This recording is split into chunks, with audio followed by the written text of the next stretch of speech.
राम राम। 13 अगस्त 1980 मुरादाबाद में भयंकर सांप्रदायिक दंगे हुए थे।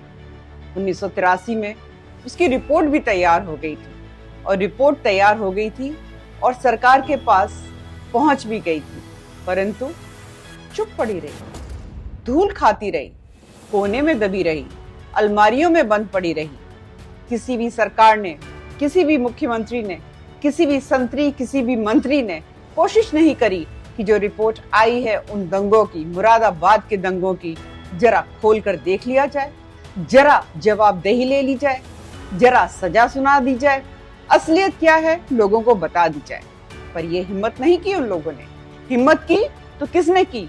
योगी आदित्यनाथ जी ने, उत्तर प्रदेश के भारतीय जनता पार्टी के मुख्यमंत्री ने। इनकी राजनीतिक इच्छा शक्ति और दूध का दूध, पानी का पानी करने वाली जो क्षमता है, उसकी वजह से वो रिपोर्ट सामने आई और उसमें पता चला कि कोई हिंदू और मुसलमान वाला मसला ही नहीं था। दो शरारती तत्व, जिसमें एक का नाम था डॉक्टर शमीम अहमद, जो कि जनाब मुस्लिम लीग से थे, इंडियन मुस्लिम लीग, और दूसरे थे डॉक्टर अज्जी हामिद हुसैन। ये दोनों की करामात थी, इनके अपनी अपेक्षाएं, आकांक्षाएं थी, जिसकी वजह से इन्होंने ये दंगे कराए।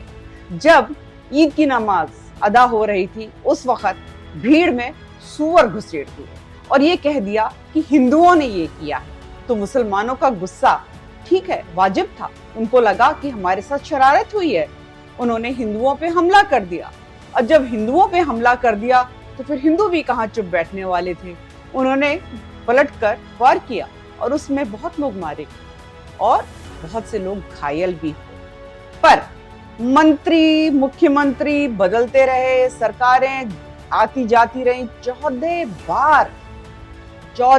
बार रिपोर्ट सामने रखी गई, पर किसी ने ये हिमाकत नहीं करी कि रिपोर्ट उजागर कर। उनके अपने अपने कारण होंगे भाई, उनके कारण होंगे जिसकी वजह से वो उजागर नहीं करना चाह रहे। पर योगी आदित्यनाथ जी ने वो करके दिखा दिया कि किसी में दम नहीं था करने का। बता दिया, सत्यता बता दी कि हिंदुओं का कोई रोल नहीं था उस दंगे में, कोई भी रोल नहीं था। जो पुलिस वालों की गाड़ियां जला दी, पुलिस वाले मार डाले गए, थाने फूंक दिए गए, गाड़ियां जला दी गई, हिंदुओं का कोई रोल नहीं था साहब। पर ऐसे राजनीतिक दल जब जब सत्ता में आए, जिनको तुष्टीकरण की राजनीति करनी थी, जिनको ये दिखाने की कोशिश करनी ही नहीं थी कि असली मुजरिम कौन है, उसको उजागर करो, योगी आदित्यनाथ जी ने करके दिखाया। फर्क तो है भाई, अब ऐसा वैसा नहीं चलता है। समझना आपको है कि मुख्यमंत्री कैसा होना चाहिए, नेता कैसा होना चाहिए, चाहे वो असेंबली में हो और चाहे वो पार्लियामेंट में हो। मैं तो चर्चा कर सकती हूँ और आपसे विनती कर सकती हूँ कि आप मेरे चैनल को सब्सक्राइब करिए, लाइक करिए और शेयर करिए। फिर दोबारा मिलूंगी, बहुत जल्दी मिलूंगी। तब तक के लिए राम राम।